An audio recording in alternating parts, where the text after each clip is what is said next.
नमो नमः। नमस्कार। आज का यह जो विशेष पाठ है उन अध्येताओं के लिए है जो अभी इस ग्रुप में शामिल हुए हैं और जिन्होंने पिछली क्लासेस अटेंड नहीं की।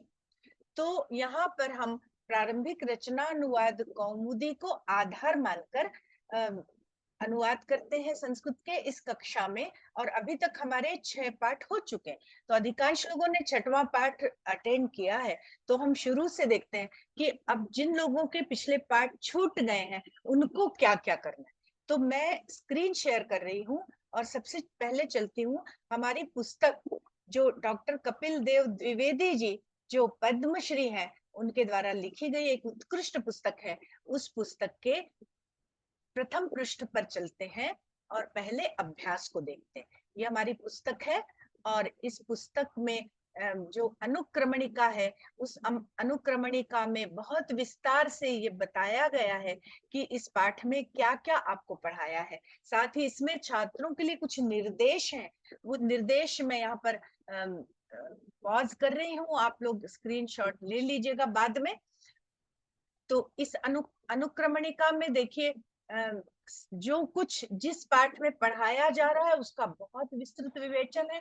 और इस भूमिका से संबंधित एक विस्तृत वीडियो बना हुआ है। वो वीडियो जब आप रचनानुवाद कौमुदी की प्लेलिस्ट आपको भेजी है, मैं फिर से भेज दूंगी, उसमें जब आप भूमिका का पहला पाठ देखेंगे तो उसमें इस अनुक्रमणिका, साथ ही इस शब्द रूप संग्रह, इस संख्याओं, धातु रूप संग्रह और ये अनुक्रमणिका के अंतर्गत जितनी भी बातें आई हैं उसको विस्तार से समझाया है। और छात्रों के लिए जो आवश्यक निर्देश है वो भी आपको वहां पर विस्तार से मिल जाएंगे। तो सबसे पहले आपको देखना है भूमिका का पहला वाला वीडियो, जिसे मैं ऊपर आई बटन पर लगा रही हूँ।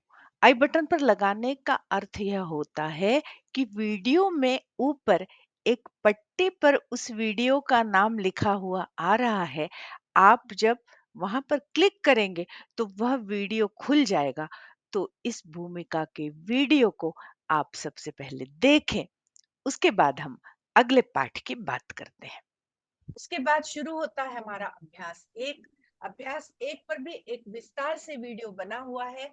इस प्रारंभिक रचनानुवाद कौमुदी का वैशिष्ट्य ये है कि वो क्रमशः एक एक एक विषय लेकर चलते हैं, एक एक नियम आपको बताते हैं और उस पाठ में उन नियमों से संबंधित ही अनुवाद हमें करने होते हैं। साथ ही हम जैसे जैसे आगे बढ़ते जाते हैं तो पिछले नियमों को भी हमें साथ लेकर चलना होता है।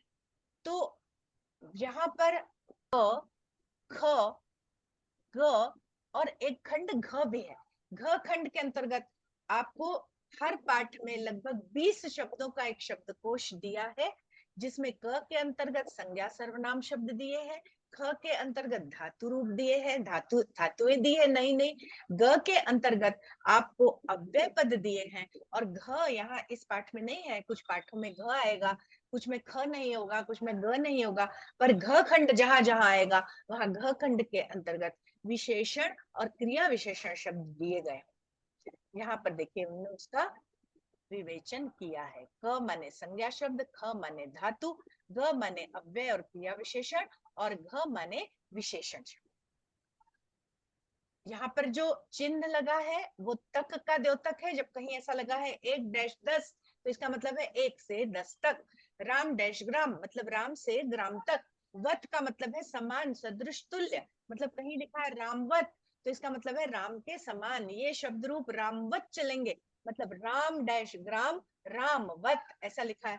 तो हमें ये समझना है कि राम से लेकर ग्राम तक के सारे शब्द रूप राम के समान चलेंगे, है ना। अभ्यास एक का विस्तृत अध्यापन मैंने पाठ एक में किया है, लेसन 1 में किया है। उसको लेसन नाम 1 नाम नहीं है शायद, उसको अभ्यास एक नाम है। फिर तीसरे अभ्यास से तीसरा जो पाठ हमारा बना है वहां से हमने इसको लेसन नाम देना चालू किया। लेसन 3, लेसन 4, लेसन 5, लेसन 6 ऐसे नाम दिए हैं। तो क्यों दिए हैं, उसका कारण ये है कि ये देखिए जो पाठ है, इस पाठ के हर अभ्यास के 2 भाग हैं, है ना। अभ्यास एक में देखिए ये नियमों वाला भाग था और ये दूसरा जो भाग है ये क्रिया वाला भाग है, क्रियात्मक भाग है। माने एक पोर्शन में, एक पेज पर वो नियम समझाते हैं और दूसरे पेज पर वो आपको अभ्यास के थोड़े से उदाहरण के वाक्य देकर आपसे काम करवाते हैं। तो ये देखिए यहाँ पर नियम बताया, वह पढ़ता मतलब नियम बताए लट लकार के, और फिर यहाँ अभ्यास में कुछ उदाहरण के वाक्य दिए, और फिर आपको 5-10 वाक्य देने के बाद संस्कृत बनाने का निर्देश देके आपको वाक्य दिए हैं। वह पढ़ता है, वह हंसता है, बालक पढ़ता है, राम गांव जाता है। तो आप जब वो वीडियो देखेंगे दूसरा वाला, तो उसमें ये सब कुछ समझाया गया है। और मैं भूमिका के वीडियो की तरह ही आई बटन पर मैं उस वीडियो की भी लिंक लगा रही हूँ या उस वीडियो का नाम लगा रही हूँ। तो आपको ऊपर पट्टी में वीडियो का नाम दिख रहा है, वहां पर क्लिक करके उस वीडियो को देखना है जिसमें अभ्यास 1 के नियमों को बहुत अच्छी तरह समझाया गया है। इस अभ्यास को देखने के बाद या इस वीडियो को भली भांति देखने के बाद आप लट लकार प्रथम पुरुष के तीनों कर्ता माने एक वचन, द्विवचन और बहुवचन के तीनों कर्ताओं के साथ क्रिया का संयोजन करना भली भांति सीख जाएंगे तथा प्रथम पुरुष के सामान्य वाक्य आसानी से बना पाएंगे, केवल कर्ता और क्रिया से संबंधित। पठति, पठतः, पठन्ति, लिखति, लिखतः, लिखन्ति, इनके साथ प्रथम पुरुष एक वचन, द्विवचन और बहुवचन का कर्ता ही लगेगा, यह बात आपको समझ में आ जाएगी। तो ये कर्ता कौन कौन से, अगर हम सर्वनाम को लें तो पुल्लिंग में सह तौ ते, स्त्रीलिंग में सा ते ताह, नपुंसक लिंग में तत् ते तानि। और यदि हम संज्ञा शब्दों की बात करें तो रामः, रामौ, रामाः पुल्लिंग, छात्रा, छात्रे, छात्राः स्त्रीलिंग या मित्रम, मित्रे, मित्राणि नपुंसकलिंग। इन तीनों कर्ताओं का उपयोग या प्रयोग पठति, पठतः, पठन्ति मतलब ति, तः, अन्ति इन क्रिया रूपों के साथ, इन धातु रूपों के साथ लट लकार वर्तमान काल में होगा। तो इतना इस पाठ में जो पढ़ाया है उसी से संबंधित अनुवाद भी आपको अभ्यास 1 का जो दूसरा भाग है उसमें दिए गए हैं। तो पहले आपको अभ्यास 1 का जो आई बटन पर लगा है वो वीडियो देखना है।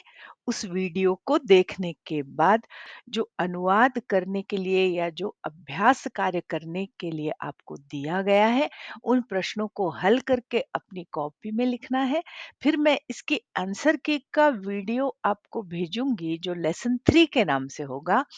उसको देखकर अपने लिखे हुए उत्तरों की आपको स्वयं जांच करनी है, अर्थात अपना मूल्यांकन आपको स्वयं करना है। और क्रियात्मक भाग के अंतर्गत आपको जो प्रश्न हल करने हैं वो अभ्यास 1 के वीडियो में भी हैं और यहाँ मैंने स्क्रीन पर भी लगाए हैं। तो जल्दी से कलम उठाइए और इन अभ्यासों को या इन प्रश्नों को हल कीजिए और आई बटन पर लगे हुए इस लेसन 3 के वीडियो को देखकर अपने उत्तरों की जांच कीजिए और प्रतीक्षा कीजिए अगली रिकॉर्डिंग की। तो आज के लिए बस इतना ही। बहुत जल्दी मिलते हैं रिकॉर्डिंग के अगले भाग के साथ। तब तक के लिए नमस्कार। जयतु संस्कृतम, जयतु भारतम।